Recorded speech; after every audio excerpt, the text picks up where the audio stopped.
Sierra de Historias, con Alberto Garín. Si pensamos en la obra más significativa del Renacimiento romano, nos viene a la cabeza la Capilla Sistina con las pinturas de Miguel Ángel.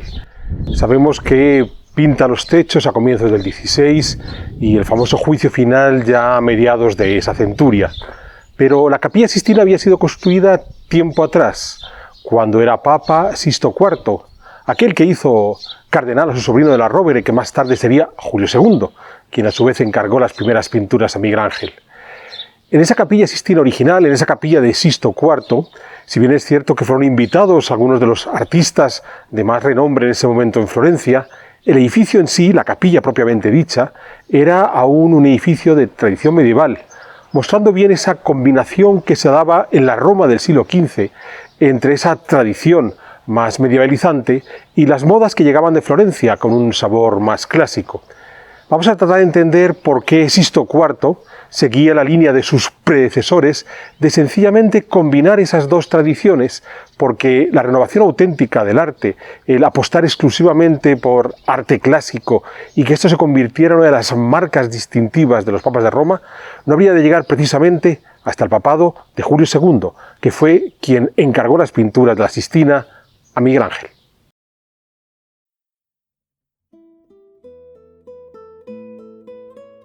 El 29 de mayo de 1453, Constantinopla caía en manos de los turcos otomanos, poniendo así fin al imperio romano que Octavio Augusto había creado 1500 años atrás. La situación de los bizantinos que resistían en Constantinopla se había vuelto dramática desde 1451, y el último emperador, Constantino XI, había hecho numerosos llamamientos a los príncipes occidentales, comenzando por el Papa de Roma, Nicolás V. Pero el Papa, antes de buscar esos apoyos militares, quería que los bizantinos terminasen de aceptar la bula Laetem Turcaeli, acordada en 1439 en el Concilio de Florencia entre los delegados católicos y los enviados ortodoxos del emperador Juan VIII, hermano y predecesor de Constantino XI.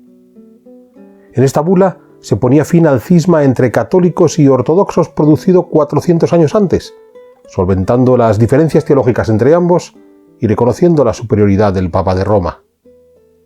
Pero cuando la bula llegó a Constantinopla poco después, buena parte del clero ortodoxo se opuso y aún estaba su aceptación en debate en 1451, cuando comenzó el sitio otomano de la ciudad. Si la reacción del Papa Nicolás V fue lenta, debida a su empeño por la unión eclesiástica antes de enviar ayuda, la de los otros príncipes occidentales prácticamente no existió. El emperador Federico III amenazó con atacar, pero nada más. Algo similar hizo Alfonso V de Aragón desde su reino en Nápoles. Y los venecianos sí decidieron enviar una flota de auxilio que no llegó a tiempo. El sultán Mehmed II entró en Constantinopla ese 29 de mayo tras la derrota y muerte de Constantino XI, y solo cuando esta noticia llegó a Roma, Nicolás V llamó a la cruzada tratando de unir, para comenzar, a los señores italianos que llevaban décadas enfrentándose entre ellos. Detengámonos un momento en este punto. Ya hemos visto en una sierra de historias previa cómo Nicolás V ha sido considerado como el ejemplo del Papa humanista por la reconstrucción de la Biblioteca Vaticana. Pero pensemos que frente a un acontecimiento clave, la caída de Constantinopla, reaccionó de una forma muy teocéntrica. Antes de la caída, peleando por la unión teológica de la Iglesia ortodoxa con la católica. Después, con la llamada a la cruzada, apelando de nuevo a su autoridad de origen divino sobre la cristiandad latina. Nicolás V murió en 1455. Su sucesor, Calixto III, que solo gobernó 3 años, también se empecinó por llamar a la cruzada, para lo que envió legados por todo el occidente y hasta Hungría, donde solo logró formar un pequeño ejército. Es más, Calixto III vendió parte de su ajuar de mesa personal, así como algunos de los libros más costosos que había conseguido Nicolás V para financiar ese ejército. A la cabeza del mismo se colocó al noble húngaro Juan Hunyadi, quien, pese a haber sido ya derrotado previamente por los turcos, esta vez logró soportar el sitio de Belgrado de 1456, derrotando al mismísimo Mehmed II. Cuando Calixto III murió en 1458, ese espíritu de cruzada había de durar, pero ya de forma muy atenuada. Su sucesor, Pío II, convocó en 1459 un congreso en Mantua, con objeto de llevar a cabo una verdadera cruzada. Pero de nuevo, el intento fracasó. El marqués de Mantua, Ludovico III, había sido el encargado de organizar el congreso. Para su corte trabajaba Andrea Mantegna, quien al hilo de esta reunión pintó una oración en el huerto, donde la Jerusalén que aparecía en el horizonte, detrás de Cristo, era en realidad una recreación de Constantinopla, con varios de sus campanarios coronados por las lunas crecientes de los otomanos, esa Constantinopla que había que recuperar. Dado que los príncipes no acudieron a su llamada, Pío II optó por una solución más original. En 1460 hizo circular una carta escrita por él mismo, donde invitaba al sultán Mehmed II a convertirse al cristianismo y, a cambio, el Papa le concedería el título de emperador romano. Obviamente, el sultán no aceptó tal ofrecimiento. Pío II, Eneas Silvio Piccolomini, por su nombre secular, antes de ser nombrado papa, ya era un destacado intelectual. Nació en 1405 en Corsignano, por aquel entonces parte de la República de Siena, en el seno de una familia de la pequeña nobleza local venida a menos. Piccolomini se esforzó por construirse una educación lo más amplia posible, sirviendo a los maestros más señeros del momento en Siena, Florencia o Ferrara. En 1431 se había convocado el Concilio de Basilea, que dio origen al conciliarismo, un movimiento que consideraba que la autoridad del Papa quedaba por debajo del propio concilio. Piccolomini acudió allí al servicio del obispo de Fermo, convirtiéndose el propio Piccolomini en un fervoroso conciliarista. Pero en los años siguientes fue cambiando de señor y de opinión, hasta entrar al servicio del emperador Federico III en 1442.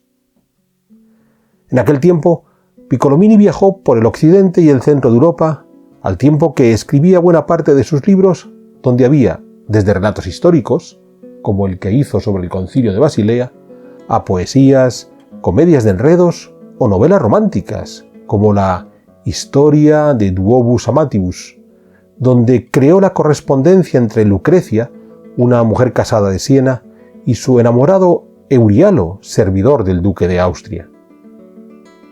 En 1446, Piccolomini fue consagrado como diácono y en marzo de 1447 como sacerdote. En ese mismo mes, había sido nombrado Papa Nicolás V, quien había sido compañero de estudios de Piccolomini años atrás en Florencia. Nicolás V aupó rápidamente a su viejo amigo, haciéndole obispo de Trieste ese mismo año de 1447 y arzobispo de Siena en 1449. Ya sería Calixto III quien le nombraría cardenal en 1456. Para entonces, Piccolomini se había convertido en un ferviente defensor de la autoridad papal frente al concilio. Como ya hemos señalado antes, a la muerte de Calixto III, Piccolomini, que además se había vuelto furibundo antiturco, fue elegido como papa con el nombre de Pío II, organizando de inmediato el Congreso de Mantua, llamando a una nueva cruzada que no se produjo. Esto no disminuyó su empeño por combatir a los otomanos, pero durante su pontificado también tuvo tiempo para dos trabajos muy singulares. Por un lado, los Commentarii, escritos hacia 1463, una verdadera autobiografía que le sirvió para explicar tanto los acontecimientos que vivió como su propia evolución desde el conciliarismo hacia la supremacía papal, una supremacía que él mismo quiso reforzar mediante una serie de bulas.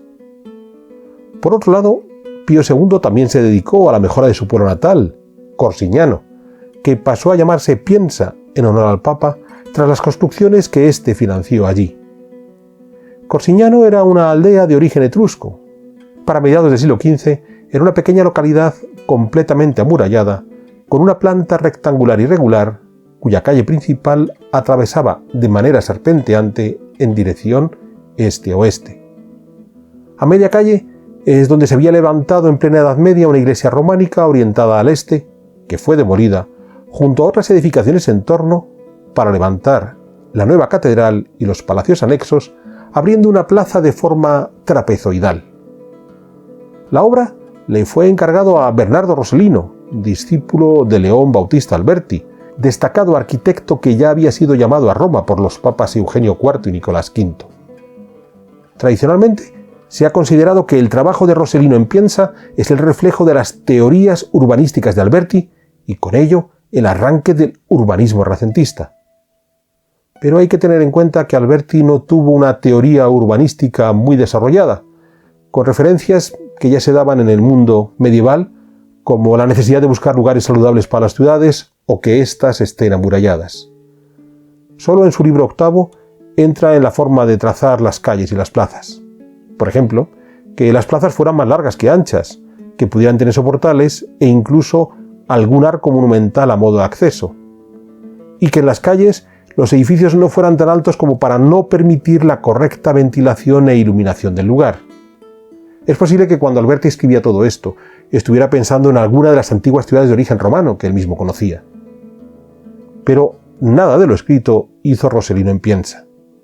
Las calles siguieron siendo estrechas, y la nueva plaza era más ancha que larga. ¿Dónde se dieron las novedades entonces? En el diseño de los edificios. La nueva catedral sí utilizaba el repertorio clásico que habían recuperado Brunelleschi o Alberti, de columnas clásicas, arcos de medio punto y frontones.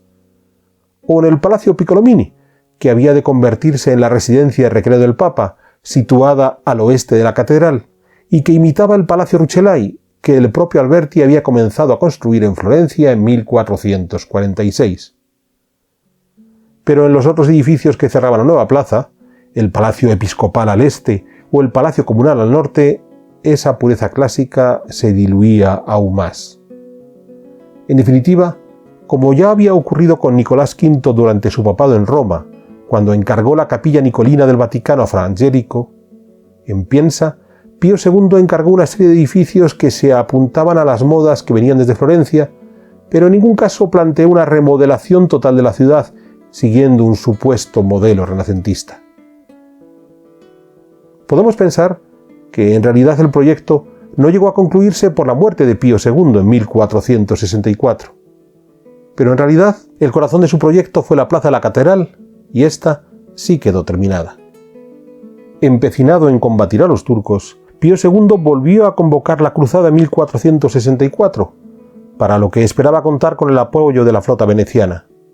El propio Papa acudió al puerto de Ancona para liderar a sus huestes, miles de voluntarios llegados sobre todo desde Alemania y la península ibérica.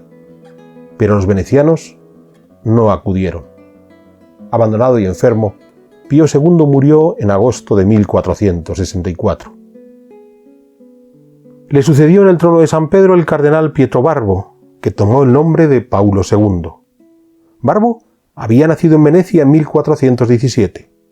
Era sobrino del Papa Eugenio IV, también veneciano, quien a su vez era sobrino de otro papa veneciano, Gregorio XII.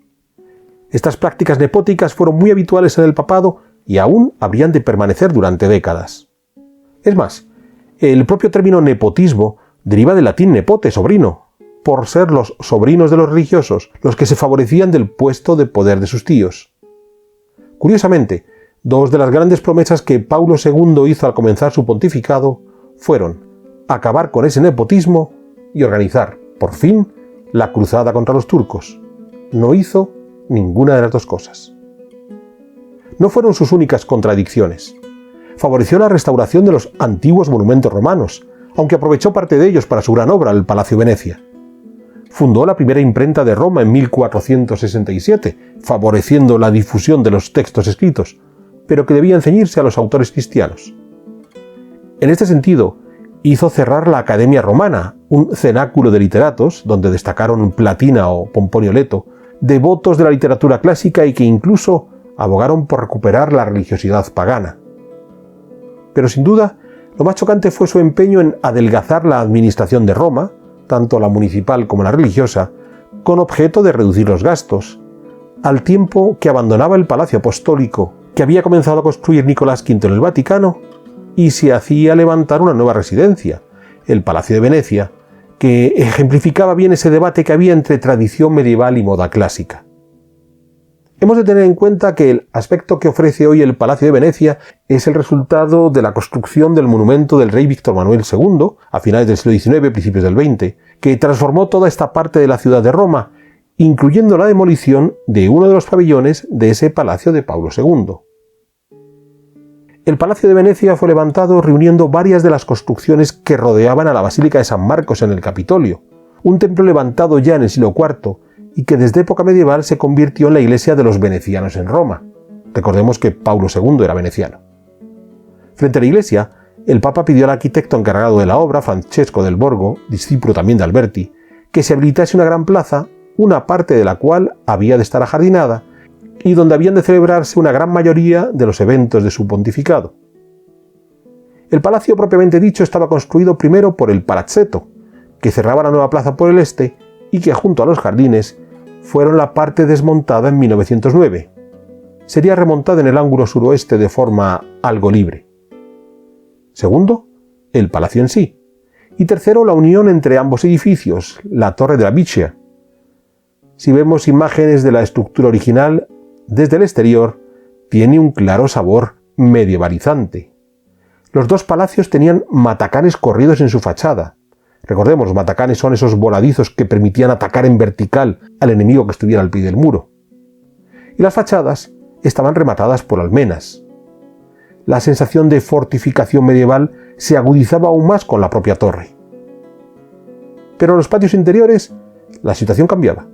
Ahí sí que el arquitecto del Borgo se atrevió a manejar los órdenes clásicos, aunque con ciertas limitaciones, como podemos ver en los pórticos inferiores del palacio, con pilares que no columnas, rematados por un orden que pareciera corintio. Ese lenguaje más clásico estaba mejor resuelto en la nueva fachada que Paulo II requirió para la Basílica de San Marcos. La portada estaba constituida por un pórtico de arcos de medio punto sobre pilares con semicolumnas jónicas que soportaba una galería, también con arcos de medio punto sobre pilares con semicolumnas, esta vez corintias. No debió ser una elección gratuita. Para la parte residencial, Paulo II se mantenía en las soluciones de las residencias urbanas fortificadas medievales. Fue en el espacio religioso donde sí apostó por el lenguaje clásico. Veremos que esa idea de vincular espacio católico y arte clásico no cuajó de inmediato, pero sí estamos ante el antecedente de lo que se hará en la Gran Roma del Alto Renacimiento, la del nuevo San Pedro del Vaticano. Por cierto, en 1564, un siglo después de Paulo II, los papas entregaron el Palacio Venecia a la República de Venecia, que lo convirtió en su embajada en Roma hasta 1797, el año en que desapareció esa República Veneciana. De ahí el nombre que ha conservado hasta hoy ese palacio. Paulo II murió en 1471. Le sucedió el cardenal Francesco della Rovere, quien había de convertirse en el Papa Sixto IV. Nacido en 1414, en una aldea de Liguria, parece que su familia era de condición modesta. Pero Francesco fue enviado al convento franciscano de Savona y allí destacó como estudiante, lo que le permitió entrar en las universidades de Pavía y Bolonia, llegando a obtener un doctorado en teología. De esta manera, pudo convertirse en profesor de diferentes universidades hasta llegar a la de Roma, donde captó la atención del colegio cardenalicio hasta ser él mismo nombrado cardenal por Paulo II en 1467. Muerto Paulo II, la elección de Francesco della Rovere como Sixto IV causó cierta sorpresa. No estaba en la lista de los favoritos y todo apunta a que uno de sus sobrinos, Pietro Riario, pagó a los diferentes cardenales para que eligieran a su tío. El peso de su familia marcaría el gobierno de Sixto IV. Ya veíamos antes cómo Paulo II se había comprometido a acabar con el nepotismo, pero con Sixto IV esta práctica aumentó de forma notable. Es cierto que nada más ser elegido papa, Sixto IV predicó una nueva cruzada contra los turcos, que financió con los bienes y joyas que había dejado Paulo II, logrando que una coalición de ejércitos italianos atacase Esmirna en 1472. Las operaciones no fueron más allá, porque rápidamente Sixto IV centró su atención en Italia. Ya hemos dicho que el nuevo papa se caracterizó por su nepotismo. A buena parte de sus sobrinos les dio prebendas eclesiásticas. Pensemos que uno de ellos, Giuliano, llegaría a ser papa con el nombre de Julio II. Pero la figura más destacada en esos momentos fue otro de sus sobrinos, Girolamo Riario, convertido en capitán general de la Iglesia y para quien el Papa quería crear un principado en el centro de Italia. Pero para ello, el principal escollo en ese momento era la Florencia de los Medici, que habían ampliado sus dominios en la Toscana y amenazaban a los propios estados pontificios.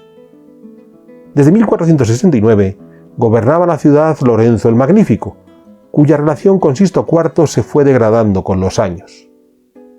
Los Medici habían sido los banqueros de los papas desde hacía décadas. Sixto IV les quitó el monopolio y lo pasó a la familia florentina, los Pazzi. A partir de entonces, aumentaron los roces entre las tropas papales y las de los Medici, hasta que en abril de 1478, los Pazzi, apoyados por Montesecco, un reputado condottiero del papado, organizaron un atentado contra Lorenzo el Magnífico. La conspiración fracasó. Varios miembros de la familia Pazzi fueron ajusticiados y los florentinos declararon la guerra al papado. Esta llamada Guerra Toscana había de durar desde 1478 hasta 1480, cuando, sin cambios reales, los contendientes decidieron firmar la paz debido a la amenaza turca. El sultán Mehmed II, viendo que los italianos se peleaban entre ellos, aprovechó para atacar Otranto en el sur de la península italiana. El ataque logró ser repelido. Pero rápidamente, en 1482, el Papa y su ambicioso sobrino Riario volvieron a la carga para ocupar Ferrara, esta vez con la ayuda de Venecia. La guerra terminó en 1484, cuando hubo cambios de bandos y fue Venecia quien ganó nuevos territorios. Riario no logró su señorío y Sixto IV murió poco después. En paralelo con estas ambiciones políticas familiares, durante su pontificado Sixto IV no dejó de ser el gobernante de Roma, además de un teólogo de peso. En la ciudad retomó los trabajos de urbanismo que ya había emprendido Nicolás V décadas atrás. Mejoró algunas calles, construyó un nuevo puente sobre el Tíber, el Ponto Sisto, reordenó los mercados. Pero sobre todo lanzó la construcción de la nueva capilla mayor que había de servir como lugar de reunión de la corte pontificia.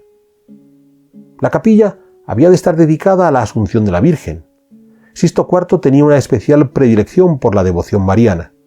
En este sentido, propició el culto a la Inmaculada Concepción, pese a que ese dogma de la Inmaculada no fue instaurado hasta el siglo XIX, es decir, 4 siglos más tarde. Y en relación con esa devoción mariana, Sixto IV también promovió el rezo del rosario, aunque su institucionalización habría de tardar otro siglo. Esa capilla mayor es la que hoy conocemos como Capilla Sixtina. Se situó al norte de la Basílica de San Pedro, entre esta y el Palacio Apostólico Nicolás V, donde posiblemente ya había una capilla mayor previa. El edificio fue diseñado por Baccio Pontelli, un arquitecto florentino especializado sobre todo en arquitectura militar. La ejecución la llevó a cabo Giovannino de Dolci. Se trata de una capilla rectangular orientada este-oeste. En elevación dispone de 4 plantas, 2 bajo rasante, que pudieron servir de bodegas, hoy albergan las colecciones de arte contemporáneo, el nivel principal, que es la capilla propiamente dicha, y un piso superior por encima de las bóvedas. Desde este piso superior se accedía al adarve sobre matacanes que rodeaba toda la capilla, lo que en su momento hizo de la Sixtina el elemento de la fortificación norte de la Basílica de San Pedro. Para garantizar la correcta iluminación de esta capilla, se abrieron ventanas en los lados norte, oeste y sur. Las del lado oeste fueron cegadas para posibilitar que Miguel Ángel pintase el Juicio Final 70 años más tarde, momento en el que, además de eliminar esas ventanas, se quitaron las pinturas que decoraban esta parte y que habían sido realizadas por el Perugino. En este sentido, la decoración de la Sixtina encargada por Sixto IV fue toda una declaración de intenciones de su política papal. Para llevarla a cabo, en 1480, el Papa hizo venir al Perugino acompañado de un destacado grupo de artistas florentinos, Ghirlandaio, Botticelli, Rosselli. No fue una elección casual. Más allá del gusto por la moda clásica que podían encarnar estos artistas, Sixto IV buscaba reconciliarse con Lorenzo el Magnífico tras la conspiración de los Pazzi y esa guerra de la Toscana que les había tenido enfrentados. Pero fue una reconciliación a la manera del Papa, porque estos artistas no venían a reproducir las modas neoplatónicas de la Florencia de los Medici. Sixto IV quiso todo un programa de enaltecimiento del papado. En el lado sur había de pintarse la historia de Moisés, reflejando la antigua ley. En el lado norte estaría el relato evangélico, la historia de Cristo, en definitiva la nueva ley, incluyendo el momento en el que Jesús entregaba la llave de su iglesia a Pedro y, por tanto, a los papas. Sobre estas dos series de relatos, en los espacios entre las ventanas, se colocaron los retratos de los papas martirizados, y en el techo, hasta que Miguel Ángel 30 años después repintó las bóvedas, un cielo estrellado. El mensaje era claro: la ley divina que daba la salvación solo permitía llegar al cielo con la intercesión de los papas. Un mensaje que quedaba aún más reforzado si recordamos que en el muro oeste, donde hoy está el juicio final de Miguel Ángel, lo que inicialmente había pintado el Perugino era una asunción de la Virgen, con el propio Sixto IV arrodillado frente a María. La Madre de Dios se convertía en una encarnación de la Iglesia que llevaba hasta la salvación, y de nuevo, el último peldaño antes de llegar al cielo a través de María era el Papa Sixto. Hemos de pensar que Sixto IV fue quien en 1475 por fin oficializó la Biblioteca Vaticana que había reconstruido Nicolás V, recuperando a aquellos poetas de la Academia Romana que veíamos antes, que había marginado Pablo II, y nombrando a uno de ellos, Platina, como el primer prefecto de la biblioteca. Si nos quedásemos solo con ese dato, pudiera parecer que por fin se estaba dando un giro hacia el humanismo, aún más agudizado con la construcción de la Sistina, con esa pléyade de artistas florentinos. Pero hemos de volver a ser cautos. La restitución de los miembros de la Academia de Roma permitió volver a contar con un grupo de funcionarios válidos para las reformas que Sixto IV había emprendido por toda la ciudad. Los artistas florentinos formaron parte de su política de apaciguamiento con los Medici, y la Sistina fue concebida como una capilla fortaleza con una decoración de corte clásico que no cantaba las bondades del hombre, sino la gloria de la Iglesia como intercesor ante Dios. Es cierto que paso a paso los papas romanos iban aceptando esas modas clásicas, pero siempre dentro de un programa de exaltación teológica que al final era el argumento último que justificaba la propia existencia del papado. A la muerte de Sixto IV había de suceder en el trono de San Pedro Inocencio VIII, elegido ante la imposibilidad de llegar a un acuerdo entre los dos grupos dominantes del colegio cardenalicio, los Borgia, encarnados por el sobrino de Calixto III, el futuro Alejandro VI, y los de la Rovere, encabezados por el sobrino de Sixto IV, futuro Julio II. Inocencio VIII, ese papa de compromiso, volvió a mostrarse como un pontífice profundamente religioso. Recortó los gastos suntuosos y militares de Sixto IV, pero sobre todo mostró su preocupación por el riesgo de las herejías. Algunas que podían venir de aquellos eruditos como Pico de la Mirandola, que trataban de unir el saber cristiano, judío y pagano, dando igual valor a todos ellos. Los textos de Pico de la Mirandola fueron condenados. Pero sobre todo Inocencio VIII mostró su preocupación por la brujería, y en la bula de 1484, Summis Desiderantis Affectibus, aceptó la existencia de las brujas, abriendo la posibilidad de ser perseguidas, algo que comenzaría poco después con la publicación del Malleus Maleficarum, el martillo de las brujas, por parte de dos dominicos alemanes que dieron así comienzo a la caza de brujas.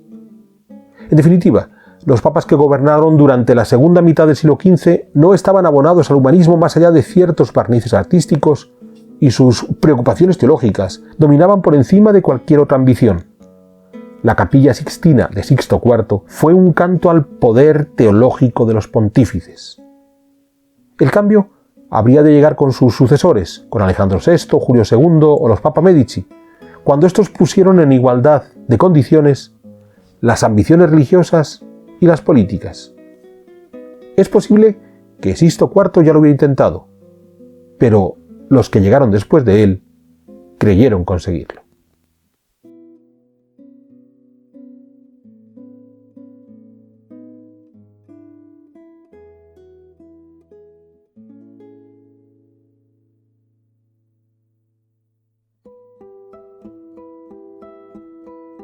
¿Quieres incorporarte a la comunidad de Sierra de Historias? Pulsa el botón Unirme, apóyanos con tu contribución y conviértete en miembro de nuestro canal.